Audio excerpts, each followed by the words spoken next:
Hello. Thank you for joining me for Evening Reads with Anna. This is an adult story time, so it's not intended for children.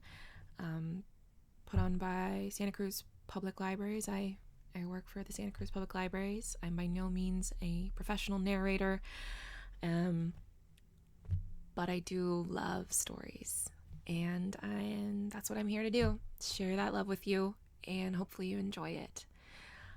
I'm currently reading Stardust by Neil Gaiman, and I'm on the third chapter. So if you haven't heard the first and second chapters, please feel free to go listen to those before you listen to this. This is meant to be just something that's chill and pleasant and fun for you to do, so feel free to just turn off the screen and listen.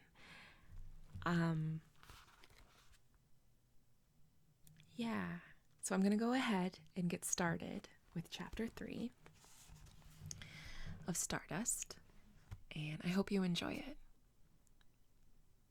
So Chapter 3, in which we encounter several other persons, many of them still alive with an interest in the fate of the fallen star. The Stormhold had been carved out of the peak of Mount Huon by the first Lord of Stormhold, who reigned at the end of the First Age and into the beginning of the Second. It had been expanded, improved upon, excavated, and tunneled into by successive masters of Stormhold, until the original mountain peak now raked the sky like the ornately carved tusk of some great gray granite beast. The Stormhold itself was perched high in the sky, where the thunder clouds gathered before they went down to the lower air, spilling rain and lightning and devastation upon the place beneath. The 81st Lord of Stormhold lay dying in his chamber, which was carved from the highest peak like a hole in a rotten tooth. There is still death in the lands beyond the fields we know. He summoned his children to his bedside, and they came, the living and the dead of them, and they shivered in the cold granite halls. They gathered about his bed and waited respectfully, the living to his right side, the dead on his left. 4 of his sons were dead, Secundus, Quintus, Quartus, and Sextus, and they stood unmoving, gray figures, insubstantial and silent. 3 of his sons remained alive, Primus, Tertius, and Septimus. They stood solidly, uncomfortably, on the right side of the chamber, shifting from foot to foot, scratching their cheeks and noses as if they were shamed by the silent repose of their dead brothers. They did not glance across the room toward their dead brothers, acting as best they could, as if they and their father were the only ones in that cold room, where the windows were huge holes in the granite through which the cold winds blew. And whether this is because they could not see their dead brothers, or because, having murdered them, one apiece save Septimus, who had killed both Quintus and Sextus, poisoning the former with a dish of spiced eels, and rejecting artifice for efficiency and gravity, simply pushing Sextus off a precipice one night as they were admiring a lightning storm far below. They chose to ignore them, scared of guilt or revelation or ghosts their father did not know. Privately, the 81st Lord had hoped that by the time his end came upon him, 6 of the 7 young lords at Stormhold would be dead, and but one still alive. That one would be the 82nd Lord of Stormhold and master of the High Crags. It was, after all, how he had attained his own title several hundred years before. But the youth of today were a pasty lot, with none of the get-up-and-go, none of the vigor and vim that he remembered from the days when he was young. Somebody was saying something. He forced himself to concentrate. "Father," repeated Primus in his deep boom of a voice, "we are all here. What would you do with us?" The old man stared at him. With a ghastly wheezing, he pulled a breath of the thin, chill air into his lungs, and then said, in high, cold tones like the granite itself, "I am dying. Soon my time will be done. And you will take my remains deep into the mountain to the hall of the ancestors, and you will place me, in the 180th hollow you come to, which is to say, the first that is not occupied, and there you shall leave me.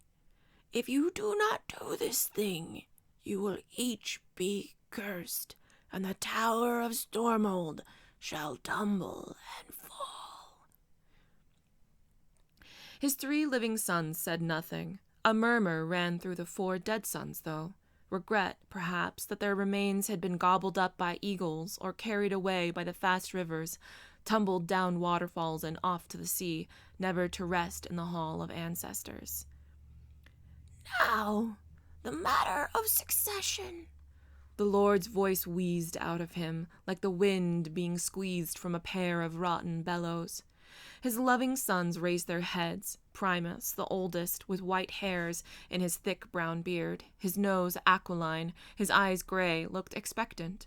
Tertius, his beard red and golden, his eyes a tawny brown, looked wary. Septimus, his black beard still coming in, tall and crow-like, looked blank as he always looked blank. Primus, go to the window. Primus strode over to the opening in the rock wall and looked out. What do you see? Nothing, sire. I see the evening sky above us and clouds below us. The old man shivered beneath the mountain bearskin that covered him. Tertius, go to the window. What do you see? Nothing, father. It is as Primus told you. The evening sky hangs above us, the color of a bruise, and clouds carpet the world beneath us, all gray and writhing. The old man's eyes twisted in his face like the mad eyes of a bird of prey. Septimus, you, window. Septimus strolled to the window and stood beside, although not too close to, his 2 elder brothers. And you, what do you see? He looked out of the opening. The wind was bitter on his face, and it made his eyes sting and tear. 1 star glimmered faintly in the indigo heavens. I see a star, father. Ah, wheezed the 81st Lord. Bring me to the window. His 4 dead sons looked at him sadly as his 3 living sons carried him to the window. The old man stood, or almost stood, leaning heavily on the broad shoulders of his children, staring into the leaden sky. His fingers, swollen-knuckled and twig-like, fumbled with the topaz that hung on a heavy silver chain about his neck. The chain parted like a cobweb in the old man's grip. He held the topaz out in his fists, the broken ends of a silver chain dangling. The dead lords of Stormhold whispered amongst themselves in the voices of the dead, which sound like snow falling. The topaz was the power of Stormhold. Who wore it would be Stormhold's master as long as he was the blood of Stormhold. To which of the surviving sons would the 81st Lord give the stone? The living sons said nothing, but looked respectively expectant, wary, and blank. But it was a deceptive blankness, the blankness of a rock face that one only realizes cannot be climbed when one is halfway up, and there is no longer any way down. The old man pulled free of his sons and stood straight and tall then. He was, for a heartbeat, the Lord of Stormhold who had defeated the northern goblins at the Battle of Cragsland Head, who had gathered 8 children, 7 of them boys. Fathered 8 children, 7 of them boys, on 3 wives, who had killed each of his 4 brothers in combat before he was 20 years old, although his oldest brother had been almost 5 times his age and a mighty warrior of great renown. It was this man who held up the topaz and said 4 words in a long dead tongue, words which hung on the air like the strokes of a huge bronze gong. Then he threw the stone into the air. The living brothers caught their breath as the stone arched over the clouds. It reached what they were certain must be the zenith of its curve, and then, defying all reason, it continued to rise into the air. Other stars glittered in the night sky now. To he who retrieves the stone, which is the power of Stormhold, I leave my blessing, and the mastership of Stormhold, and all its dominions, said the 81st Lord, his voice losing power as he spoke, until once again it was the creak of an old, old man, like the wind blowing through an abandoned house. The brothers, living and dead, stared at the stone. It fell upwards into the sky until it was lost to sight. And should we capture eagles and harness them to drag us into the heavens? Asked Tertius, puzzled and annoyed. His father said nothing. The last of the daylight faded, and the stars hung above them, uncountable in their glory. One star fell. Tertius thought, although he was not certain, that it was the first star of the evening, the one that his brother Septimus had remarked upon. The star tumbled, a streak of light, through the night sky, and it tumbled down somewhere to the south and west of them. "There," whispered the 81st Lord, and he fell to the stone floor of his chamber, and he breathed no more. Primus scratched his beard and looked down at the crumpled thing. "I've half a mind," he said, "to push the old bastard's corpse out of the window. What was all that idiocy about?" "Better not," said Tertius. "We don't want to see Stormhold tumble and fall. Nor do we want a curse on our heads, for that matter. Better just place him in the Hall of Ancestors." Primus picked his father's body up and carried him back to the furs of his bed. "We will tell the people he is dead," he said. The 4 dead brothers clustered with Septimus at the window. "What do you think he's thinking?" asked Quintus of Sextus. "He's wondering where the stone fell and how to reach it first," said Sextus, remembering his fall down the rocks and into eternity. "I damn well hope so," said the late 81st Master of Stormhold to his 4 dead sons, but his 3 sons, who were not yet dead, heard nothing at all. A question like, "How big is Fairy?" does not admit of a simple answer. Fairy, after all, is not one land, one principality or domain. Maps of Fairy are unreliable and may not be depended upon. We talk of the kings and queens of Fairy as we would speak of the kings and queens of England, but Fairy is bigger than England, as it is bigger than the world. For since the dawn of time, each land that has been forced off the map by explorers and the brave going out and proving it wasn't there has taken refuge in Fairy. So it is now, by the time that we come to write of it, a most huge place indeed, containing every manner of landscape and terrain. Here, truly, there be dragons, also griffins, wyverns, hippogriffs, basilisks, and hydras.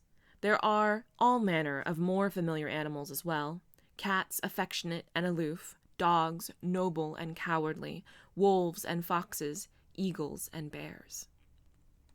In the middle of a wood, so thick and so deep it was very nearly a forest, was a small house built of thatch and wood and daubed gray clay, which had a most foreboding aspect. A small yellow bird in a cage sat on its perch outside the house. It did not sing, but sat mournfully silent, its feathers ruffled and wan. There was a door to the cottage, from which the once white paint was peeling away. Inside, the cottage consisted of one room, undivided. Smoked meats and sausages hung from the rafters, along with a wizened crocodile carcass. A peat fire burned smokily in the large fireplace against one wall, and the smoke trickled out of the chimney far above. There were 3 blankets upon 3 raised beds, one large and old, the other 2 little more than truckle beds. There were cooking implements and a large wooden cage currently empty in another corner. There were windows too filthy to see through, and over everything was a thick layer of oily dust.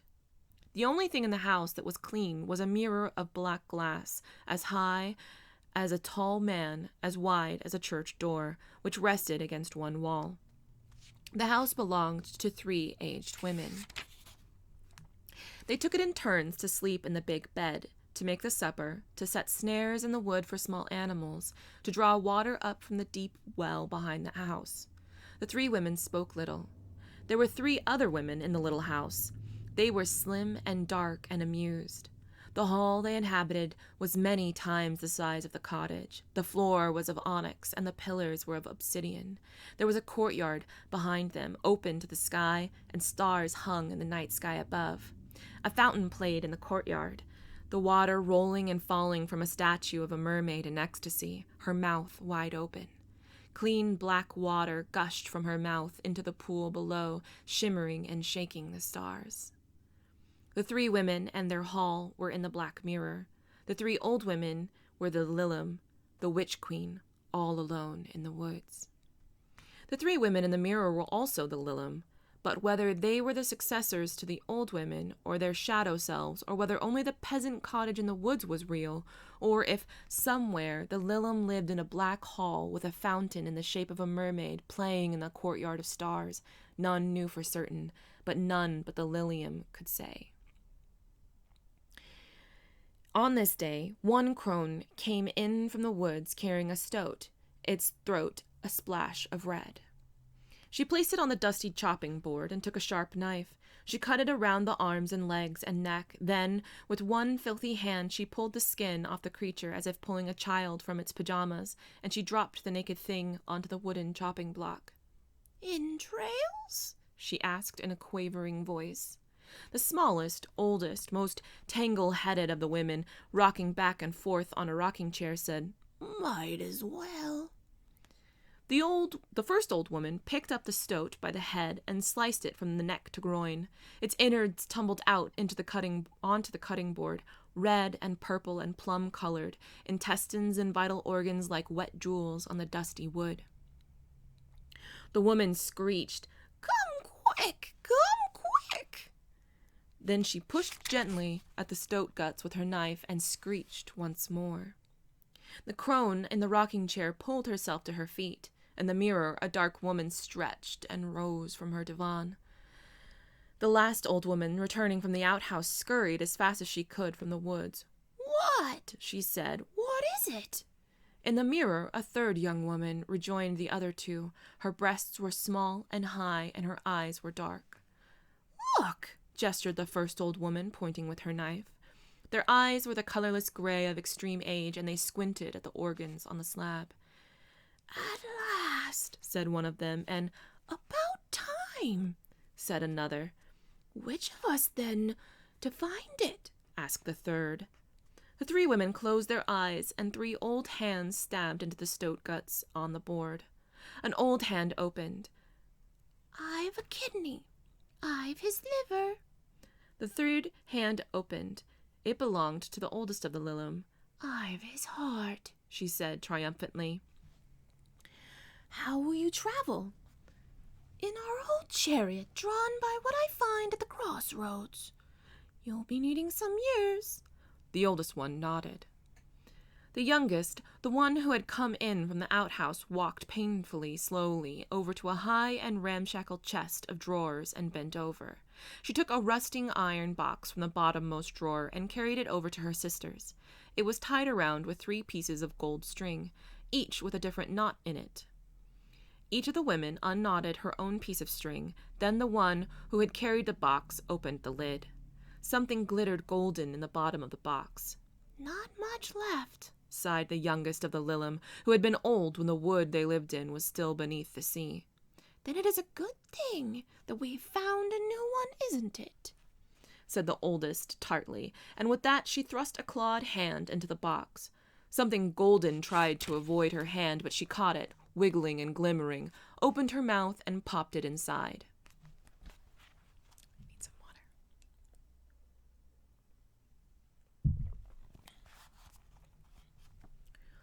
In the mirror, 3 women stared out. There was a shivering and a shuddering at the center of all things. Now, 2 women stared from the black mirror. In the cottage, 2 old women stared, envy and hope mixing in their faces, at a tall, handsome woman with black hair and dark eyes and red, red lips. "My," she said, "but this place is filthy." She strode to the bed. Beside it was a large wooden chest covered by a faded tapestry. She twitched off the tapestry and opened the chest, rummaging inside. "Here we go," she said, holding up a scarlet kirtle. She tossed it onto the bed and pulled off the rags and tatters she had worn as an old woman. Her 2 sisters stared across at her naked body hungrily. "When I return with her heart, there will be plenty, years aplenty for all of us," she said, eyeing her sisters' hairy chins and hollow eyes with disfavor. She slipped a scarlet bracelet onto her wrist in the shape of a small snake, with its tail between its jaws. "A star," said one of her sisters. "A star," echoed the second. "Exactly," said the witch queen, putting a circlet of silver upon her head. the first in 200 years, and I'll bring it back to us." She licked her scarlet lips with a deep red tongue. "A fallen star," she said. It was night in the glade by the pool, and the sky was bespattered with stars beyond counting. Fireflies glittered in the leaves of the elm trees and in the ferns and in the hazel bushes, flickering on and off like the lights of a strange and distant city. An otter splashed in the brook that fed the pool. A family of stoats wove and wound their way to the water to drink. A field mouse found a fallen hazelnut and began to bite into the hard shell of the nut with its sharp, ever-growing front teeth, not because it was hungry, but because it was a prince under an enchantment who could not regain his outer form until he chewed the nut of wisdom. But its excitement made it careless, and only the shadow that blotted out the moonlight warned it of the descent of a huge gray owl, who caught the mouse in its sharp talons and rose again into the night. The mouse dropped the nut, which fell into the brook and was carried away to be swallowed by a salmon. The owl swallowed the mouse in just a couple of gulps, leaving just its tail trailing from her mouth like a length of bootlace. Something snuffled and grunted as it pushed through the thicket. A badger, thought the owl, herself under a curse and only able to resume her rightful shape if she consumed a mouse who had eaten the nut of wisdom, or perhaps a small bear. Leaves rustled, water rilled, and then the glade became filled with light shining down from above, a pure white light which grew brighter and brighter. The owl saw it reflected in the pool, a blazing, glaring thing of pure light, so bright that she took to the wing and flew to another part of the forest. The wild things looked about them in terror. First, the light in the sky was no bigger than the moon, and then it seemed larger, infinitely larger, and the whole grove trembled and quivered, and every creature held its breath, and the fireflies glowed brighter than they had ever glowed in their lives, each one convinced that this, at last, was love, but to no avail. And then there was a cracking sound, sharp as a shot, and the light that had filled the grove was gone, or almost gone. There was a dim glow pulsing from the middle of the hazel thicket, as if a tiny cloud of stars were glimmering there. And there was a voice, a high, clear female voice, which said, "Ow," and then very quietly it said, "Fuck," and then it said, "Ow," once more, and then it said nothing at all, and there was silence in the glade. And that's chapter 3. Whew. So, getting exciting. So, we met some new characters. And here are my questions for you. So, whether you've read the book or seen the movie or whatever, just a fun thought that I had was the witch queen, says that she's going to have whatever she runs into in the crossroads be what pulls the chariot for her. What kind of creature or animal would you like to see that she comes across? Ignoring if you already know. But just a fun thought. And also,